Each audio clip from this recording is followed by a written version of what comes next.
Hello again. Yes, this is now the third part of my Cryptic Statements Decrypted videos. Originally I thought I could get it done in one video, then I thought I'd get it done in two, but Doctor Who started and I had to go watch it on the telly. It's over now. Great episode. Dinosaurs, Nefertiti, a couple of gay robots.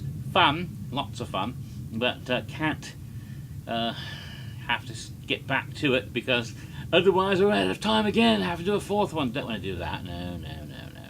Anyway, the first video, for those of you who watch things out of sequence, the first video in my Cryptic Statements Decrypted covered the original 7 cryptic statements made back in early June, which were in reference to the 7 houses of Halloween Horror Nights 22, as then we thought they would be. Of course, this 2.0 was the was referenced in the second video. That was the video made on June 18th, in which I had to make 2 new statements along with the original 5, 2 additional statements to replace 2 statements that were made before, so that the 7 statements would still be 7, 2 taken out and 2 new ones put in, so that because the 2 of the houses been scrapped got replaced with new ideas, and which are the actual houses that are going to be built.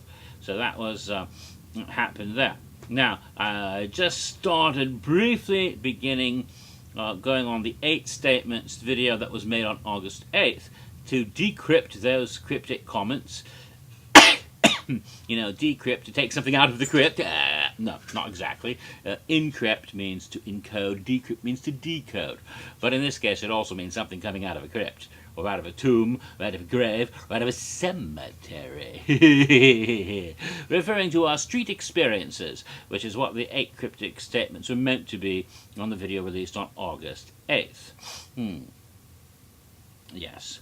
I had just started talking about the first cryptic statement from that video, the Free Fallen Tom Petty one, which referenced the horde of vampires. The first of the legions of horror. Alright? Okay, the second cryptic statement from that video was, I've seen shit that will make, I've seen shit that'll turn you white, basically. Which is a clue from, actually it's a quote from Ghostbusters, when Winston Zeddemore says that to the judge in that great scene in the courtroom, with dogs and cats living together. Yes, sir, yes, Your Honor, that's right, this man has no dick. The whole thing, all the great line, and there's a cat living together right there. Anyway, but Ghostbusters. Now, this also gets back to what I was saying about sources sometimes being a little spotty, and of course the best information available on August 8th may turn out to not be all the information that we need altogether. That does happen from time to time, and that is what happened in this case. The information I got on August 8th was that there would be a horde of ghosts, and their base of operations would be somewhere in the Central Park area. Turns out, when the person described ghosts to me, they hadn't quite gotten the full information.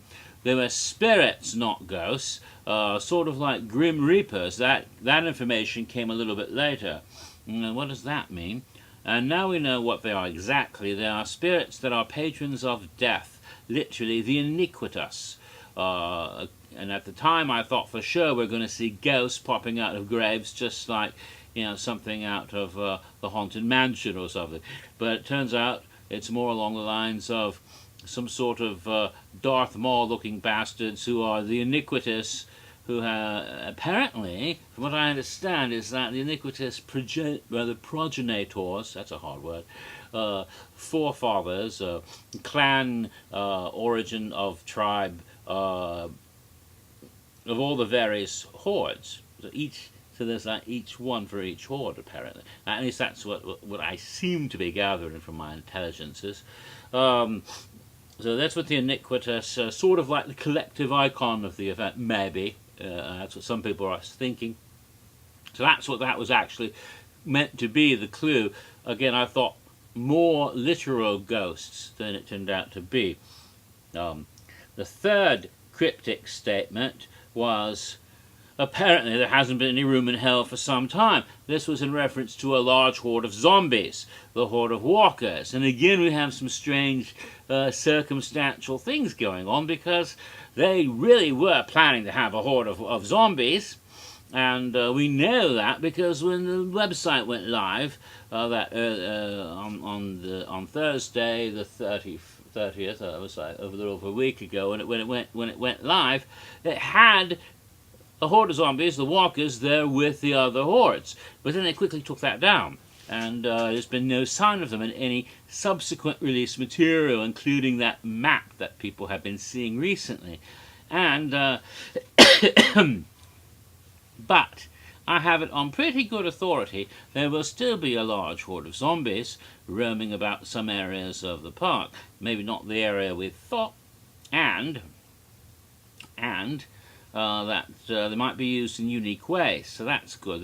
We haven't lost the zombies, apparently, from what I understand. When I say apparently there hasn't been room in hell for a long time, that was a bit of a cynical thing on my part on how often we have seen frickin' zombies at our Horror Nights so many times over the years. Obviously. Okay. Dawn of the Dead reference, but taking it silly. The fourth cryptic statement was, Lampy swore he saw one. Now, that was in reference to the horde of warriors. Now, that may say, huh? What does that have to do with warriors? Well, you see, what I was told about the warriors is that they were dragon warriors. In fact, I was also told simultaneously from a separate source, dragon keepers, which is an interesting name, keepers. So I thought maybe they might actually have dragons. Maybe they will. I do notice that these dragon warriors, or warriors, whatever they are, do have a dragon on their crest. It is on the symbol for this horde. So there may be something dragonish after all. But again, they were described as dragon warriors, so there must be something dragon around. I hope they're not drag queens or drag guns. Anyway, the dragon warriors, the clue was meant, the statement was an oblique reference to the Disney motion picture Pete's Dragon. Some people actually got that, but a lot of people haven't. What? They thought it had to do with the brave little toaster. I don't know. Well, I've never even seen that, so I didn't even get that at all. But no, Lampy was a character played by Mickey Rooney, a lighthouse keeper in Pete's Dragon. He had a song called "A Dragon, I swear I saw a dragon," and that was where the statement came from. Now, the fifth statement of that was, "Be seeing you." Now, this is kind of interesting, and it relates to the eighth statement, which was lollipop, lollipop, lollipop, lollipop. Now, the reason they relate to each other is I was told about two things from two different sources that I thought at the time were two separate things. Now, and it's reasonable to come to that conclusion because one source told me that a horde of escaped prisoners, and another source told me an all-female chainsaw drill team. Now, I thought those were two different things. It turns out they're the same thing. So both sources were describing the exact same thing. And so I gave two clues for only one thing. So there really should have only been 7 clues there, or 7 statements, because the lollipop one and the Be Seeing You one are describing the same thing after all. Be Seeing You was a reference to the early 1970s British television series The Prisoner. Get it? Prisoners. If I had known that they were the same group, both were the same group, I probably would have made a different sort of reference, maybe some line of dialogue or a title of an old women in prison exploitation film, maybe one of those really nifty ones with Pam Grier that I like from the 70s. But, you know, blaxploitation, exploitation, nunsploit, well, no, nuns. I don't think they have nuns in prison. They might have a nun in prison movie, I don't know. But anyway, sorry. Be Seeing You was a catchphrase which was used quite a bit in the Prisoner television series, and with this gesture always accompanying the phrase. That's so anyone who's actually familiar with that rather cultish, geeky, nerdy series would get the clue had to do with the Prisoner. Lollipop, of course, was the song by the Vandells, but actually what it referred to was the Lollipop Chainsaw video game, which many people figured out was a female chainsaw team. But again, they're the same group. And I didn't know that at the time. I was taken by surprise by that because my two sources knew, but they didn't they didn't tell me everything, and each one told me part of the truth, and it turned out they're both describing the same thing. Like the blind man and the elephant, Each one got part of it, and it turned out was one thing they were describing, not several different things. So I found that to be really amusing, how that can happen. Okay, so the sixth statement, school's out for summer, but it comes back in the fall. What was that? That was in reference to the horde of traditionals, which were described to me as being trick-or-treaters, similar to the school children from the Schoolhouse scare zone. Similar, maybe not identical, as they may not necessarily actually be children, but may actually be real ghosts and goblins just dressed in masks. There is a mask used as the and so it's a little bit more like the character of Sam from Trick or Treat, who really wasn't a little child at all, but people assumed he was a child in Halloween costume. Aha, that sort of evil thought just coming up. And I wanted to bring that up. The school's out, of course, referencing the schoolhouse, but also the fact because, as I said, each one of these were given an assigned location for a starting base. The prisoners, for example, at Men in Black area, and the Warriors in San Francisco, that might have changed. I'm not sure yet. But the zombies might end up in San Francisco nowadays. I thought they were going to be in New York, but it seems the more I hear, because of whatever shifting they're doing by doing something different with the zombies. I don't know if it has to do with AMC not wanting to use the word walkers outside of the house. It could be. I don't know, as some people have speculated. But but the location for these little traditionals is the kids' zone area, where, of course, they're putting up all those pumpkins, just like at the schoolhouse, and they have the pumpkin alley down through Central Park, and so it's themed to look very much like where we saw them originally, and even more so, the queue area for Alice Cooper's house, which will reference the School's Out song in the house as well. So it sort of all ties in there. As I said, levels. I like levels in my statements and clues. Alright, now, which brings us to one of the more weird statements I made. I've already covered all the hordes because I didn't know about the beast, right? Sometimes when I'm serious, I'm really joking. Well, I could try to cop out of this by saying it was a joke, but that would be wrong. That would be wrong. The fact is, I have been told that there will be another chainsaw drill team besides the female one. And should I really reveal something that hadn't actually been revealed? I guess so. It's a week and 6 days. I might as well. You're going to know sooner or later anyway. What I had been heard was clowns. And besides, I'm not quite sure now what's going to happen with them. I heard clowns, male clowns with chainsaws.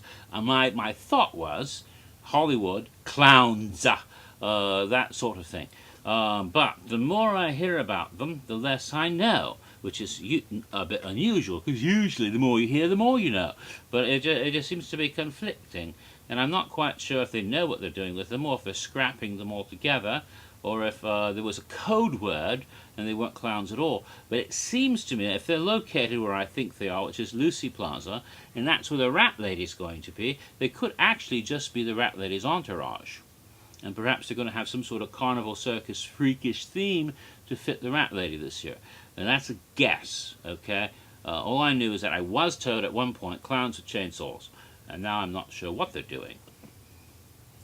And maybe that's why I chose a clue where I said I was, maybe I'm just joking about it altogether, because I didn't know for sure about that, and I knew less about it than I really do. So, not too serious. Last thing I said at the end of the thing, and I've already discussed Lollipop, was, she's going to be back as she always is. I was not talking about Lady Luck. She was only there last year. She wasn't been there as always. There's only one person who's been there as always from the very beginning.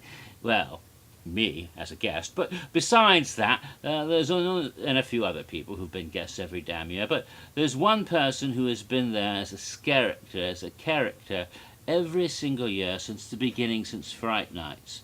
And that's our dear lovely rat lady. I mean, I was talking about street experiences, and she's in the streets, right? So, and she also lies on her back. Yeah. Well, that's it. Run out of time. So, I'll probably post these tomorrow morning. Have fun.